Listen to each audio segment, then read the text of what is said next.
नमस्कार दोस्तों, दोहरा क्लासेस पर एक बार पुनः आप सभी का स्वागत है। उम्मीद करता हूं आज की क्लास का नोटिफिकेशन आप सभी तक पहुंच गया है। तो सभी साथी जुड़िए और जो साथी आ गए एक बार बता दीजिए ऑडियो वीडियो क्लियर है। एक बार सेशन को लाइक और शेयर कर दीजिए, अपने सभी साथियों तक पहुंचा दीजिए। प्यारे साथियों, आज की इस क्लास में हम देखने वाले हैं पंजाब हरियाणा चंडीगढ़ प्योन वैकेंसी को लेकर हमारा सामान्य ज्ञान और जागरूकता का प्रैक्टिस सेट नंबर 26। इससे पहले 25 क्लासेज हमारी कंप्लीट हो चुकी है और सभी क्लासेस के नोट्स आपको हम दोहरा क्लासेस एप्लीकेशन पे उपलब्ध करवाते हैं। वहां से जाकर आप निःशुल्क देख सकते हैं बिना कोई पैसा खर्च किए। तो आज की क्लास एकदम बेहतरीन, जबरदस्त और आपके लिए लल्लन टॉप होने वाली है। प्रत्येक सवाल का जवाब मेरे साथ आपको देते जाना है, ठीक है। तो आज की क्लास थोड़ा सा हमेशा की बजाय जो है स्पीड से होने वाली है, तो सभी तैयार हो जाइए। एक बार मैं देख लेता हूं कोई दिक्कत तो नहीं है। सब सब तैयार हो भाई सेशन के लिए? एक बार यस कर दो भाई, सारे लोग यस कर दो। आज एक बहुत बड़ा जो है आपके लिए शुभ अवसर भी होने वाला है, उसके बारे में भी मैं आपको अभी जानकारी साथ ही साथ देने वाला हूँ। भाई सभी लोग आ जाइए, सभी लोग शामिल हो जाइए सेशन में। चलिए, हाँ जी, आगे सारे शुरू करें। आज थोड़ा सा क्लास जो है ना वो हमारी स्पीड से होने वाली है, ठीक है। हाँ, तो ध्यान देना है, बीच में आपको इधर उधर नहीं भटकना है, ठीक है। चलो जी, शुरू करते हैं।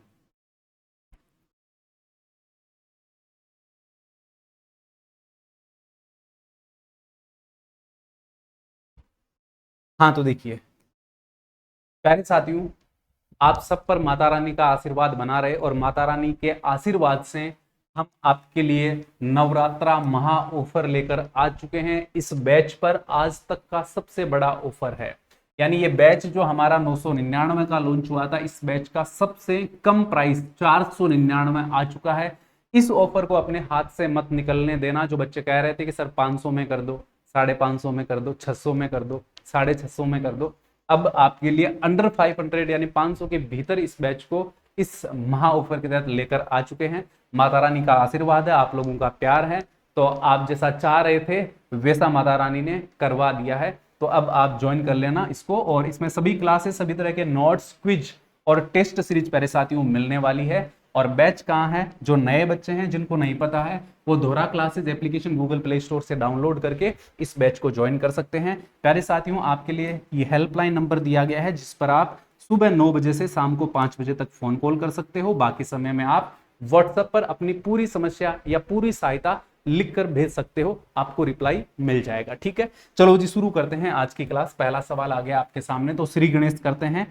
जय माता दी। पहला सवाल लेते हैं। आपके सामने पूछा गया है कि निम्नलिखित में से किस मौर्य राजा के शासन काल में कलिंग युद्ध लड़ा गया था? प्यारे साथियों, कलिंग युद्ध जो हुआ था वो किसके शासन काल में हुआ था? ये आपका सवाल है, जबरदस्त सवाल है। आपको दिया है बिंदुसार, अशोक, चंद्रगुप्त और दशरथ, इन चार में से आपको बताना है। चलिए लिखते जाइए, सभी लोग अपना आंसर लिख दीजिए, ठीक है।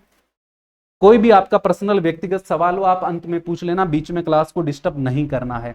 जो साथी इसमें लिख रहे हैं कि सर सम्राट अशोक ने ही तो लड़ा था, ऑप्शन क्या करेंगे? ऑप्शन 2 बिल्कुल सही आंसर है। गजब का सवाल है, इस प्रकार के सवाल आते हैं परीक्षा में। देखिए, कलिंग युद्ध महान मौर्य सम्राट अशोक और कलिंग राज्य वर्तमान ओडिशा के शासक के बीच में लड़ा गया था।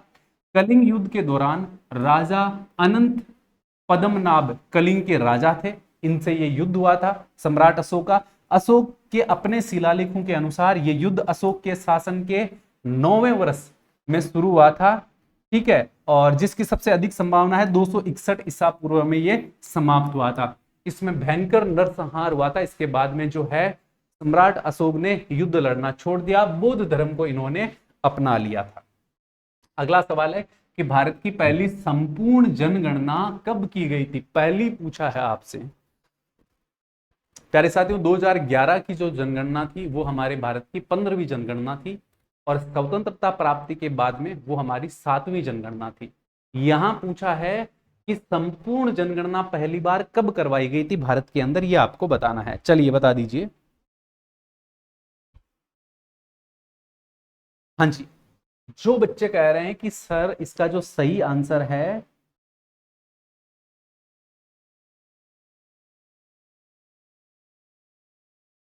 1881, बिल्कुल ऑप्शन क्या करेंगे? 4 करेंगे। जो बच्चे क्या लिख रहे हैं? ऑप्शन 4 लिख रहे हैं। देखिए, एक भारतीय शहर की पहली पूर्ण जनगणना 1830 में ढाका, ढाका अब ढाका हो चुका है, बांग्लादेश की राजधानी है, और सबसे पहले जब बांग्लादेश भारत का ही हिस्सा हुआ करता था 1830 में आजादी से पहले, उस समय हेनरी वॉल्टर ने जो है बांग्लादेश ढाका की जनगणना करवाई थी। ठीक है, उसके बाद में डब्ल्यू.सी. प्लोडेन द्वारा 17 फरवरी 1881 को ब्रिटिश शासन के तहत पहली समकालिक जनगणना भारत के अंदर करवाई गई थी। तो समकालिक संपूर्ण जनगणना प्यारे साथियों कब हुई थी? 1881 में। एक भारतीय शहर की सबसे पहले जनगणना कब हुई थी? 1830 में।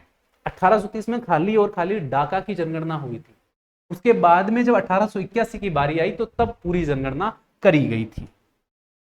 नेक्स्ट है, ओलंपिक पदक पाने वाली पहली भारतीय महिला कौन थी? ओलंपिक पदक प्राप्त करने वाली पहली, आपसे क्या पूछा है? भारतीय महिला पूछा है।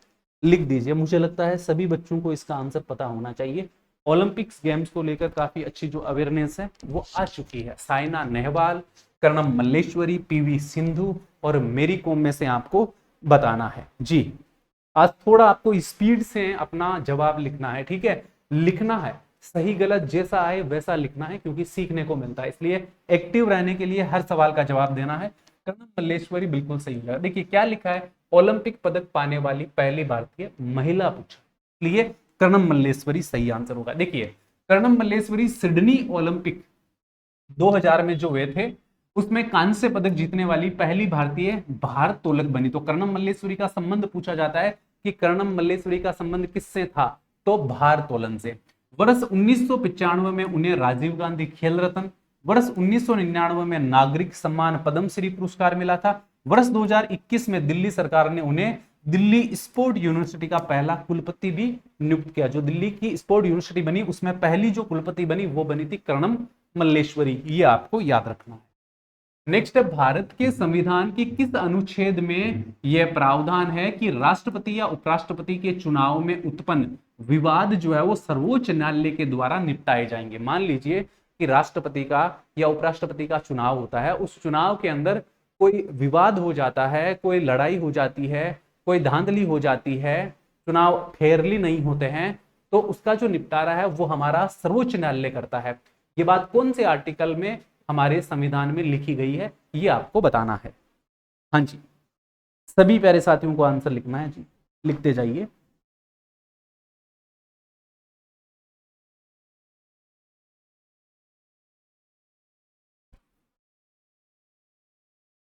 सही आंसर होगा आर्टिकल 71। आर्टिकल क्या हो जाएगा? 71 हो जाएगा, यानी ऑप्शन क्या कर देंगे प्यारे साथियों? ऑप्शन 1 कर देंगे। देखिए संविधान का अनुच्छेद 71 कहता है कि राष्ट्रीय या राष्ट्रपति या उपराष्ट्रपति के चुनाव के संबंध में या उससे उत्पन्न होने वाले सभी संदेहों और विवादों की जांच एवं निर्णय सर्वोच्च न्यायालय के द्वारा लिए जाएंगे। इसके अलावा राष्ट्रपति उपराष्ट्रपति चुनाव अधिनियम 1952 के अनुच्छेद 14 के अनुसार सर्वोच्च न्यायालय में एक चुनाव याचिका भी दायर की जा सकती है। अगर पूछा जाए कि राष्ट्रपति और उपराष्ट्रपति के चुनाव के संबंध में चुनाव याचिका दायर की जा सकती है, ये बात हमें कौन सा आर्टिकल कहता है? तो आर्टिकल 14 जो है वो हमें ये बात बताता है। ठीक है, नेक्स्ट, भारत ने 1952 में ओलंपिक में अपना पहला व्यक्तिगत पदक किस स्थान पर प्राप्त किया था? देखिए कर्णम मल्लेश्वरी पहली ओलंपिक पदक विजेता महिला थी, और आपसे यहां पूछा गया कि 1952 में भारत ने सबसे पहले अपना व्यक्तिगत पदक जीता था।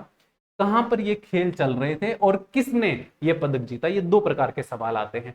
1952 में अटलांटा, बीजिंग, हेलसिंकी और लंदन में से बताना है। तो 1952 का जो ओलंपिक था वो आपका हुआ था हेलसिंकी में। हेलसिंकी के अंदर जो है प्यारे साथियों ये प्रतियोगिता हुई जिसमें भारत ने पहला व्यक्तिगत पदक जीता। और केडी जाधव ने प्यारे साथियों 1952 में हेलसिंकी ओलंपिक में एक व्यक्तिगत खेल में ओलंपिक पदक कांस्य जीतने वाले पहले भारतीय बनकर केडी जाधव ने इतिहास रचा था।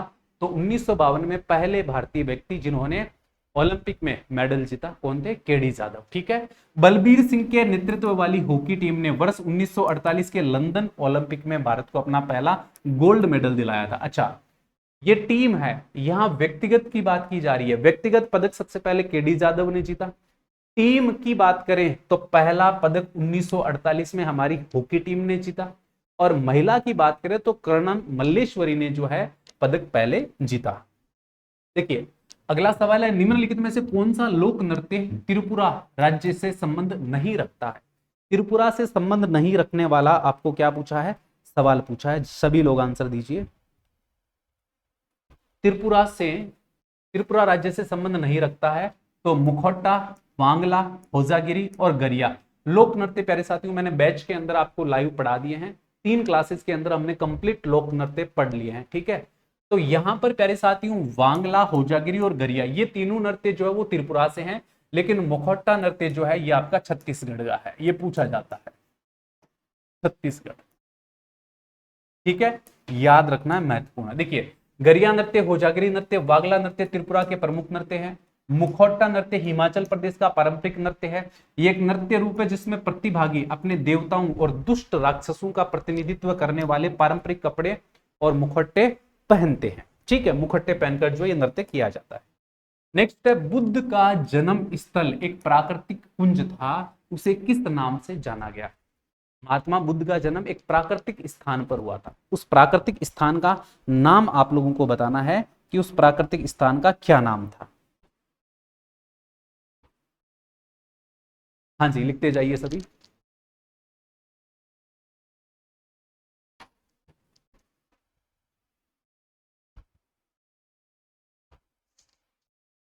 लुम्बिनी, पावापुरी, उज्जैन और कुशीनगर में से जो बच्चे लुम्बिनी लिख रहे हैं बिल्कुल सही आंसर है, लुम्बिनी ग्राम में इनका जन्म हुआ था। देखिए, भगवान बुद्ध का जन्म 623 ईसा पूर्व है दक्षिण नेपाल के तराई मैदान में स्थित लुम्बिनी के पवित्र क्षेत्र में हुआ था, जिसकी पुष्टि 249 ईसा पूर्व मौर्य सम्राट अशोक द्वारा बनाए गए स्तंभ पर शिलालेख से पता चलता है कि इनका जन्म लुम्बिनी में हुआ।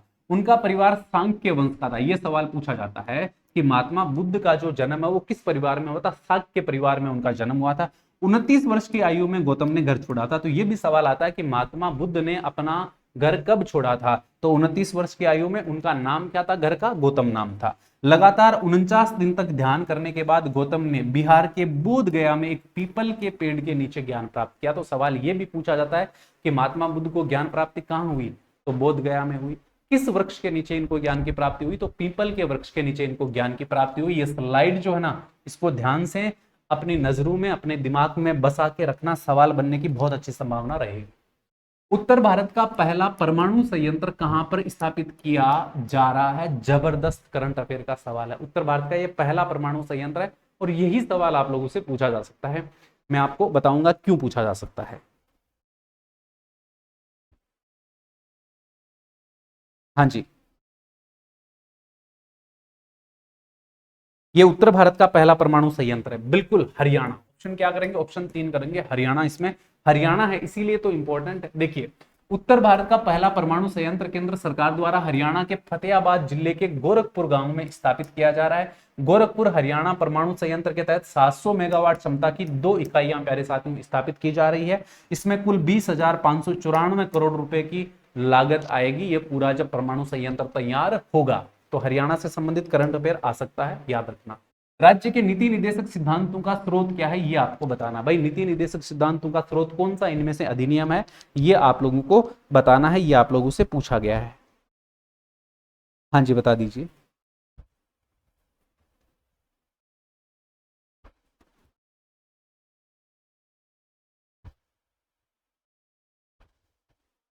सही आंसर हो जाएगा भारत सरकार अधिनियम 1935, यानी ऑप्शन क्या कर देंगे पहले साथियों, ऑप्शन बी कर देंगे। देखिए, भाग 4 अनुच्छेद 36 से 51 राज्य के नीति निर्देशक सिद्धांतों से संबंधित है। नीति निर्देशक सिद्धांत कहां से लिए गए हैं, आयरलैंड से। बहुत बार यह सवाल प्यारे साथियों पूछा गया है, याद रखना है। अनुच्छेद 38 की बात करें तो राज्य लोक कल्याण को बढ़ावा देंगे और सामाजिक सुरक्षा भी प्रदान करेगा। अनुच्छेद 39 ए कहता है कि सभी को सम्मान न्याय मिलेगा, निःशुल्क सभी को कानूनी सहायता भी मिलेगी। अनुच्छेद 40 पहले साथियों ग्राम पंचायतों का संगठन बताता है। अनुच्छेद 40 इंपॉर्टेंट है, ग्राम पंचायतों का संगठन याद रखना।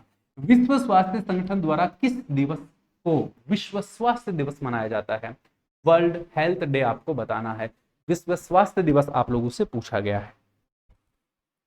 हाँ जी, सभी का जवाब आना चाहिए, लिख दीजिए सभी।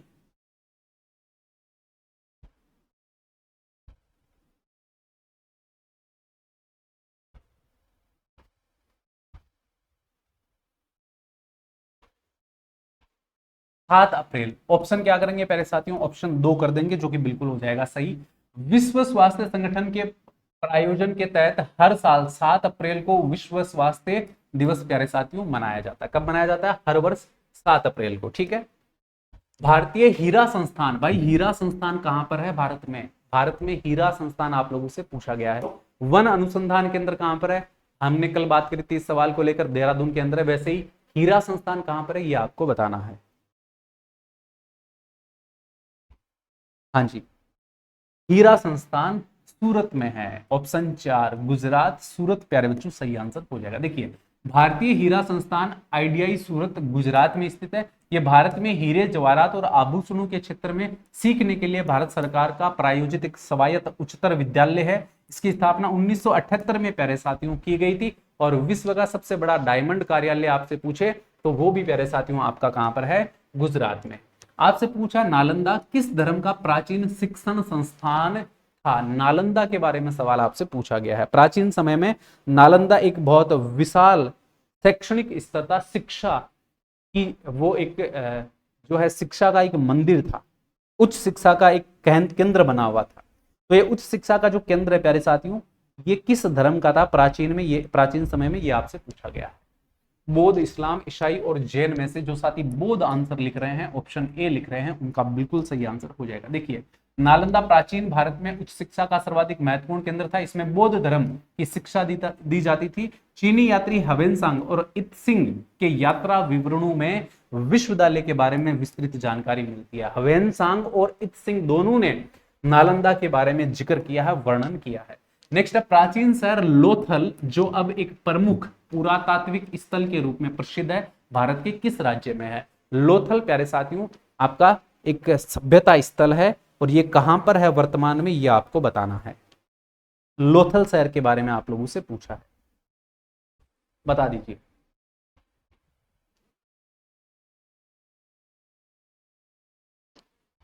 हाँ जी, लोथल के बारे में बता दीजिए। जो साथी आंसर लिख रहे हैं कि सर लोथल जो है वो गुजरात में है, तो ऑप्शन प्यारे साथियों डी बिल्कुल सही आंसर है। देखिए, प्राचीन शहर लोथल अब एक प्रमुख पुरातात्विक स्थल है और यह भारत के गुजरात में स्थित है। भोगवा नदी साबरमती की उपनदी है, इसके तट पर स्थित यह स्थल है और इसकी खोज डॉक्टर SR राव ने 1957 में करी थी। तो लोथल की खोज किसने करी?